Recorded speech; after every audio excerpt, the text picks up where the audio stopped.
Let's talk all about AI in business. It's hosted by Brent Muller.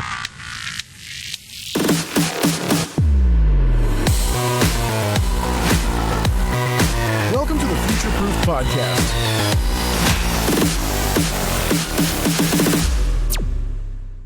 Hi, and welcome to Future Proof, the podcast where we're talking with founders, leaders, and execs in B2B and SaaS and how they're reshaping the industry using emerging tech like AI, automation, and data. So if you're looking to future-proof your business, you're definitely in the right place. And before we jump into today's episode, as we always talk about, if you're looking to figure out where AI fits in your business, you want to figure out what we do here at Deploy AI, we're happy to talk to you for 15 minutes and tell you about our solutions. And we really focus on empowering growth and saving founders, leaders, and CEOs hours off their calendar with some of our solutions. So there's a link in the show notes to book 15 minutes with us. Happy to talk and chat. Anyway, let's jump into today's episode. I'm joined today by Carl Dean Tucker from Talent Mapper. Carl, how are you? Hey, I'm great. Thanks for having me on. How are you? Yeah, excellent. Well, glad to have you. We always jump in right away with the leader's journey. So talk to us about your background and how you got started with Talent Mapper. Yeah, sure. Been in sort of development technology consulting for over a decade, but with startups, with everything from web apps all the way through to AI-enabled data warehouses. And so, that kind of paved the way for me to build my own thing when I met my co-founder about 2.5 years ago. Awesome. And so tell us about Talent Mapper, kind of what you guys focus on and kind of your vision for it. Yeah, totally. So the product was built out of our kind of joint desire to make the workplace a fairer place, but ultimately putting competency at the core of everything we do, right? Not just tick box exercises to mean that certain people have to be in certain roles, but really understanding the skills of employees that are working in organizations and how to utilize them more effectively, and therefore helping HR departments to really make the best out of their talent to align to company goals. Awesome. I love it. And so your ideal company that you work with, talk to us about some of the industries and kind of what your ideal client size looks like. Yeah, totally. So at the minute, we do a lot of work with retail, construction, and some consulting as well. We tend to work with organizations. Sweet spot is sort of 500-600 employees up to about 2,000 or 3,000. We can go down to 300 employees and we can go up to sort of 10,000 employees. But our sweet spot is kind of that bit in the middle because the AI algorithm needs a certain amount of data to be able to do it successfully. Yeah, no, that makes a lot of sense. And for the most part, our audience is the mid-market, which is really right in your sweet spot there. So talk to us just about some of the challenges in the HR world, especially in talent acquisition and talent management, right, that you guys are trying to tackle. Yeah, definitely. So what we tend to see with a lot of organizations now is they really have to do more with less money, less revenue, less cash. And so there's a drive to kind of be able to move people around internally rather than recruiting from the global marketplace or the outside world, right? So what we really help to do is highlight people within the organization that have a subset of skills that are needed to do a particular or a different job and help them to upskill them, reskill them, and then ultimately move them through the organization to have better benefit to the organization in a different. Got it. And so talk to us about how the AI assists in a bunch of this, because obviously you guys are AI centric and you're training the algorithms internally. So talk to us about how that works. Yeah. So the way that I usually describe this is to think about Spotify, Netflix, YouTube. They have a recommendation algorithm, right, that ultimately lets you get a better or a wider variety of music or videos based on other people's tastes that are similar to yours, right? And so we do a similar thing with that, but with skills. The skills, job titles, all of these are relevant to a career. We kind of map them and run some calculations over that so that we can start to see relevant moves that people make based on other people that look like them with skills, job history, that kind of stuff. Got it. Makes a lot of sense. Talk to us about how when you go into an organization, obviously, like you said, they're trying to do more with less, right? Less budget, less resources. Is there struggle that they don't know how to do the upskilling, or that it is lower on the priority list, or that they're not pipelining new candidates? Well, like, where are their big struggles that you see? Yeah. So I think the biggest struggle is in a larger organization, how do you know who has what skills? So you know what job they might be in, but ultimately you don't know what other skills they've had, what other training they're doing, right? And so it's quite difficult to be able to promote people throughout the business if people are not in your direct line of sight. And so what we tend to then see is people are more biased to giving promotions to people that are in direct sight to them than other people that might be in other adjacent areas to the business that have those skills as well, but it's just not known. And so we help them to move those through the organization and then free up some of that recruitment budget to bring in like more junior people and to upskill their current staff. That makes a lot of sense. And I would imagine that happens a lot, very frequently, right? In big organizations, to where they didn't know that Joe or Lisa had these extra skills for something that they're looking for, and that they could be in a candidate because you're right, they're not in their direct line of sight in the org chart. So that makes a lot of sense. And so it sounds like one of the first things your software does is it basically inventories not just the current roster, right, within the of the employees, but basically all the different skills they bring to the table,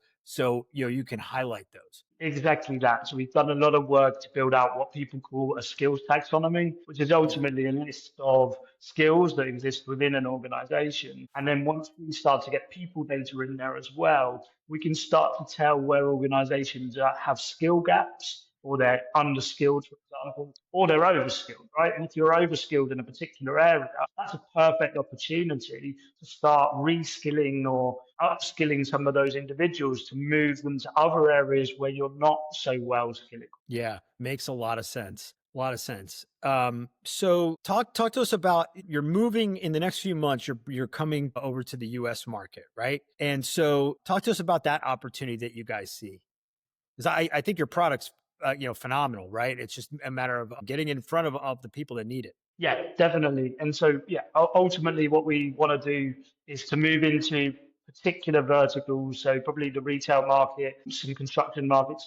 And then we really want to help organizations to make the best out of their talent, make their workplace more fairer, hopefully, be able to stop large scale layoffs. Because what we can really start to say to people or organizations now is you don't need to lay these people off necessarily. We can reskill them, right? And put Right. them to use in other roles within the business as they already understand how your business works. It doesn't make sense to bring in a whole new load of staff and train those up in your business. We can help you with all of that and then ultimately get the organization performing better for what we call like the newer economy, right? With the way that all of the skills and job roles are moving. Yeah. Well, and so there's two parts to that, right? So one is the analytics that go along with that, right? Because what you could start to measure is the uplift, right, of the productivity of an organization by upskilling the talent, right? So if you do top grading and you're looking at your bottom 15% or whatever, but if you start to upskill them, right, that changes the whole dynamic of the org. How many months to come up to speed, right, on how the business works versus someone that knows how the business works. They've been there. They just might have been in the wrong job set, or they didn't have one particular skill that you can add to that.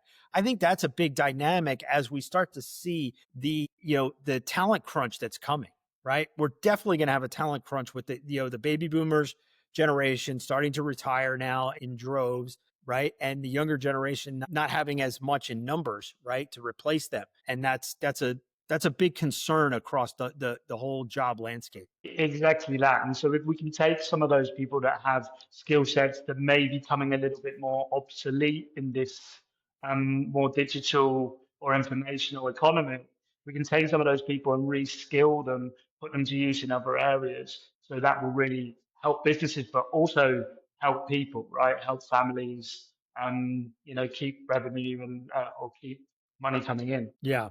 And how do you see AI impacting across the HR industry, right? Like the AIs have an impact, across a lot of things, but in the HR industry in general, what are you seeing? Yeah, definitely. And I see this kind of in two parts. So there's how AI will benefit the employee, which we often talk about how it will be detrimental to the employee, but I think there's a lot of benefit to the employee experience with companies utilizing AI effectively. And then there's also how the HR department can utilize AI to make the business more effective. So on the employee side, we can improve the employee experience by giving them custom learning and upskilling programs to really be able to help them move into areas where skill sets are more in demand, right? And in turn, that will make them more engaged and more productive and motivated, right? Which is great for society as a whole. And then on the other side, how do HR teams use AI to make more kind of predictive analytics to make sure that we have learning programs to upskill people in the right skills to keep them in work, but also to benefit the business, right? To make Mm. sure that the business is continuing to be valuable to the global marketplace. Yeah, totally agreed. Totally agreed. I love that. And yeah, just so many things are changing across the landscape. As you look down the next 18 months, what do you see beyond that for the industries you're talking about in general? Because I feel like disruptions coming, and I don't think a lot of people prepared for it because of some of the solutions out. But then if you look at it, the glass half full here, right? Like what your software can do for people's existing staff, right? To start to prepare and upskill them in the AI world. What are some of your kind of thoughts about how things are going to change over the next, year and a half? Like Yeah, things in, definitely. in construction and retail and right. There's a lot coming. Yeah, totally. And I think ultimately people will be able to move around within the companies that they work for a lot more freely and help out with more projects, right? So they'll be able to gain more skills and be more utilized by the business. And that will make them more engaged and more, they'll love their life and, their work life way more, which is ultimately way better for society, right? Having people, Absolutely. yeah, exactly that. Yeah. Well, and Carl, see, that's what I love, right? To me, this is what's not taught. To people worry about the fear part, and what we focus on is the upside, right? And I don't think a lot of people are talking about the story that you just described about how we can make the workplace better by understanding what we have within our workforces. And I think that is a big blind spot. And I'm thinking about my past three clients. All when we talked to HR, they had no lens of any of this. And I remember talking to the CTO and one of them going, he's like, I didn't know so and so could even do that.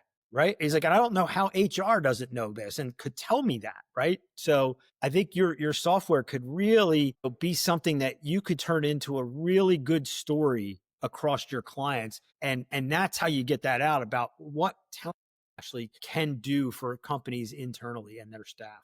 Really start to tell a story about how it's reshaping organizations internally. And I think that story, as it gets out, will empower HR departments to collaborate more with the leadership team to start to shed light on the skill sets that exist within their current talent pool rather than because it's way more expensive to go get an external candidate. Definitely that, right? And it also helps with all of the morale within the business, right? I think a lot of the times we're hearing all of this doom and gloom about what AI is going to do to the employee relationship and what it's going to do to jobs. And yeah, okay, there is a bit of that, but I don't think we focus enough on the good that it can do for the employee Agreed. experience. Being able to motivate them, being able to get them involved in different projects that they wouldn't have normally done.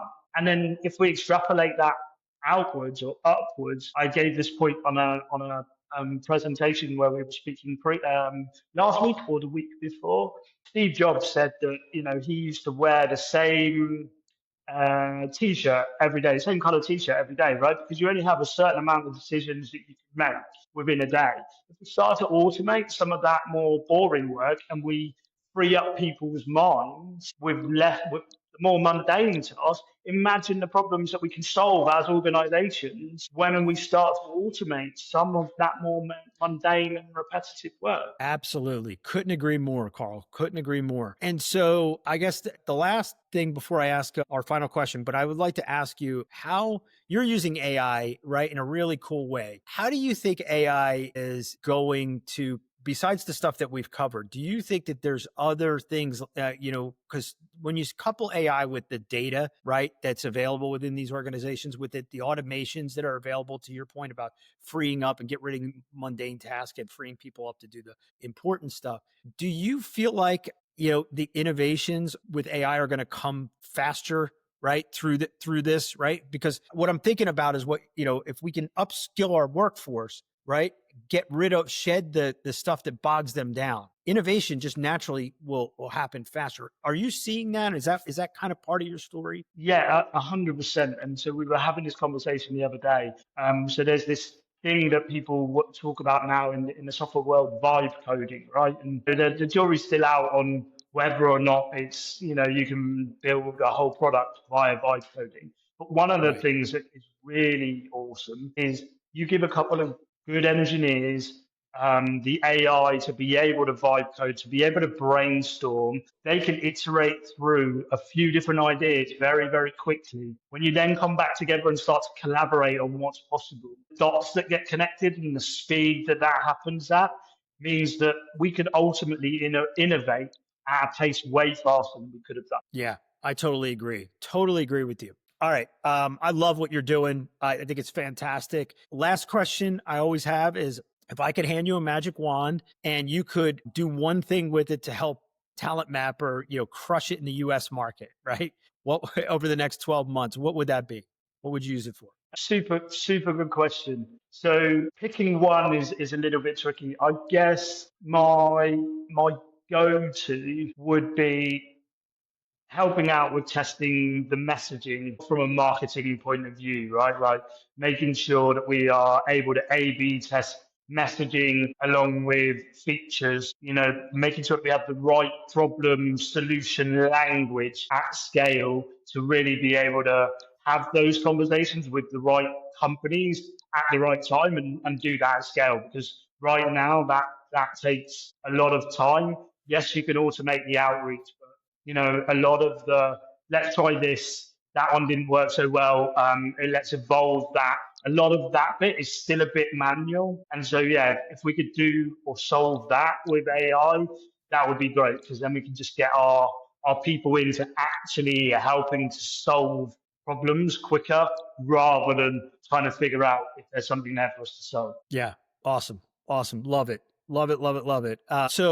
I love what you're doing at Talent Mapper, and we're going to have all the links when this goes live right below, in the show notes. Tell everybody how to go and start to figure out how Talent Mapper, especially as they come into the US market pretty soon, what Talent Mapper can do for them. Yeah, sorry, just to clarify, Cal, again, are you asking for where to go and read more about us? Yeah. How do they go research and get in touch with you guys for Talent Mapper? Yeah, totally. So we're on, we've got a website at thetalentmapper.com. From there, you can kind of read about what we do. You can also catch us on LinkedIn. Talent Mapper is the name on LinkedIn. Awesome. And we'll have links so they can get in touch with you and your co-founder and anybody at Talent Mappers in the show notes. So Carl, thank you for spending time with us. I think this is really exciting stuff that you're doing. I can't wait for you guys to get, you're already doing well, in the UK. So now it's just a matter of expanding and everyone in the US. Exactly that. Thank you very much for having me on. Really enjoyed the conversation. Yeah. Thank you. And guys, that wraps up this episode of Future Proof. As you can see from companies like Talent Mapper, we're here to make sure that you future-proof your business, and it's all powered by AI, data, and automation. See you guys on the next episode. If you're ready to embrace change and lead with innovation, be sure to subscribe and never miss an episode. Thanks for tuning in to the Future Proof Podcast.